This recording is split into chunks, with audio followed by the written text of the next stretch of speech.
महात्मा गौतम बुद्ध को बौद्ध धर्म का संस्थापक कहा जाता है। उन्होंने वर्षों बोध गया के बोधि वृक्ष के नीचे बैठकर तपस्या की और इसके बाद उन्हें दिव्य ज्ञान की प्राप्ति हुई। बुद्ध ने अपने विचारों और उपदेशों से पूरे संसार को शांति और अहिंसा का मार्ग दिखाया। इसलिए कहा जाता है कि बुद्ध के विचार आपका जीवन बदल सकते हैं। बुद्ध की आज की अमृतवाणी में आपको बताएंगे गौतम बुद्ध से जुड़ी एक ऐसी कहानी के बारे में जिससे आपके जीवन में खुशियां ही खुशियां रहेंगी, क्योंकि बुद्ध का मानना है कि यह पूरी तरह से आप पर ही निर्भर करता है कि आप खुशी या गम क्या लेना पसंद करते। एक बार बुद्ध एक गांव से गुजर रहे थे, लेकिन उस गांव में लोगों के बीच गौतम बुद्ध को लेकर गलत धारणा थी, जिस कारण वो बुद्ध को अपना दुश्मन मानते थे।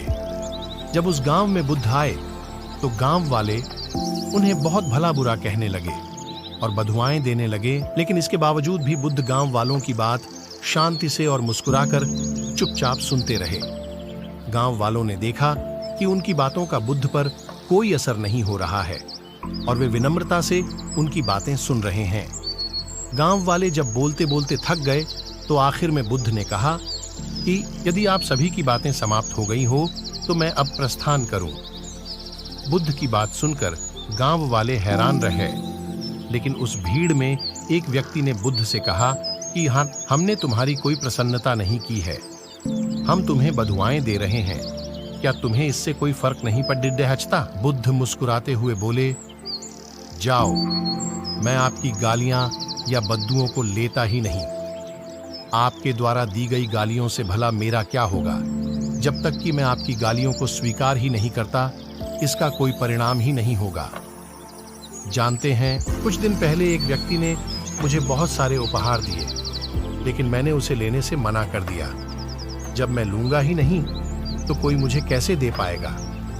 बुद्ध ने पूछा, बताइए, अगर मैंने उपहार नहीं लिया तो उपहार? बुद्ध ने पूछा, बताइए, अगर मैंने उपहार नहीं लिया तो उपहार देने वाले व्यक्ति ने क्या किया होगा? भीड़ में से किसी ने कहा, व्यक्ति ने अपने उपहार को अपने पास रख लिया होगा। बुद्ध ने कहा, मुझे आप सब पर इसलिए दया आती है क्योंकि मैं आपकी इन गालियों को लेने में असमर्थ हूं और आपकी ये गालियां आपके पास ही रह जाएंगी। सीख।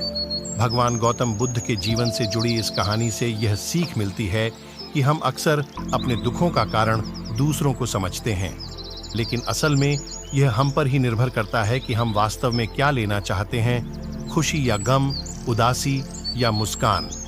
यकीन मानिए, ये छोटी सी कहानी जीवन में एक बड़ा बदलाव ला सकती है।